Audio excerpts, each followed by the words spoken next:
Bismillahirrahmanirrahim. Assalamualaikum warahmatullahi wabarakatuh.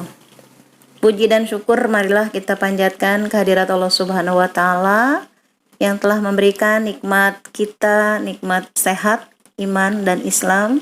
Semoga Allah selalu memberikan kesehatan, selalu menambahkan ilmu kepada kita semuanya, dan selalu Allah gerakan tetap semangat menjalankan aktivitas kita, terutama dalam menjalankan ibadah kita ya, sholat 5 waktunya, kemudian menghafal Al-Qur'annya, murojaahnya. Semoga tetap semangat kepada anak-anak kelas 4 semuanya. Pada hari ini kita akan belajar tentang bersuci dari hadas kecil, yaitu bab 5 pada halaman 67. Sebelum Bu Siti memberikan materi ini, Bu Siti akan memberikan terlebih dahulu tujuan pembelajaran kita.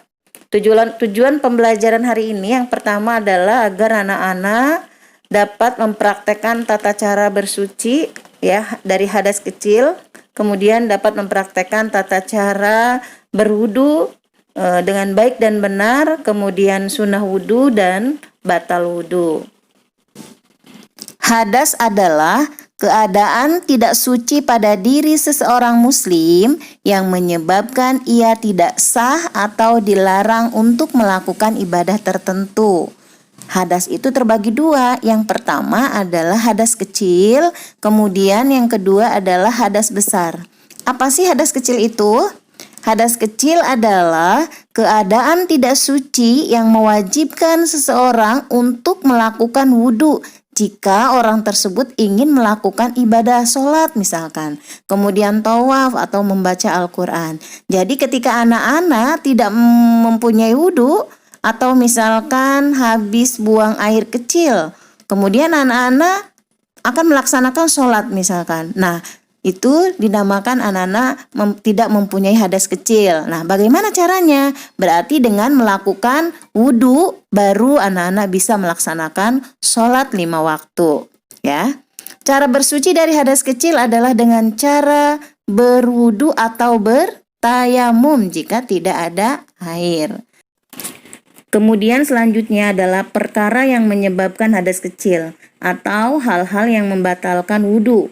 Yang pertama adalah keluar sesuatu dari kubul maupun dubur. Misalnya, setelah kita berwudu, kemudian kita misalkan buang angin atau buang air kecil, maka kita wudunya harus diulangi kembali ya.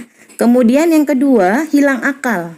Ketika kita habis berwudu, kemudian kita ketiduran misalkan, tidurnya lelap misalkan ya. Baik mau berbaring ataupun duduk, tapi kita tidurnya lelap gitu, tidak sadar pokoknya ya.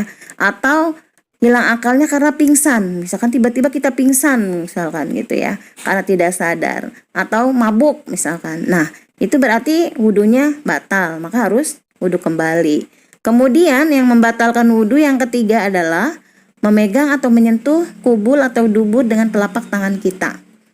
Baik itu orang lain atau diri kita sendiri. Misalkan adik kita misalkan buang air kecil nih, kita punya wudhu nih, kemudian kita bersihkan misalkan pakai air gitu kan ya, berarti kita tidak sah kalau ingin kita melakukan sholat, maka wudhunya harus diulangi kembali. Kemudian selanjutnya yang keempat adalah hal-hal yang membatalkan wudhu. Yang keempat adalah bersentuhan kulit antara laki-laki dan perempuan yang bukan muhrim.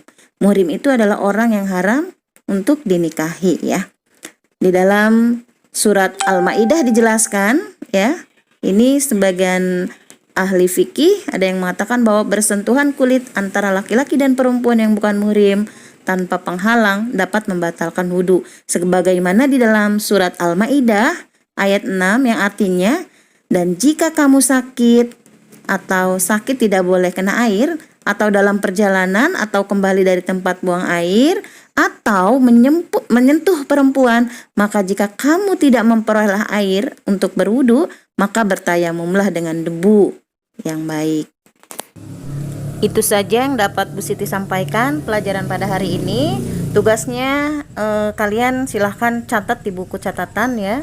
apa yang disampaikan Bu Guru pada hari ini. Apa saja silakan dicatat dan disalin di buku catatan. Kemudian yang tugas kan kemarin yang di Google Form, yang bagi yang belum silakan masih ditunggu dan nanti Ibu akan umumkan di grup WhatsApp. Terima kasih. Wassalamualaikum warahmatullahi wabarakatuh.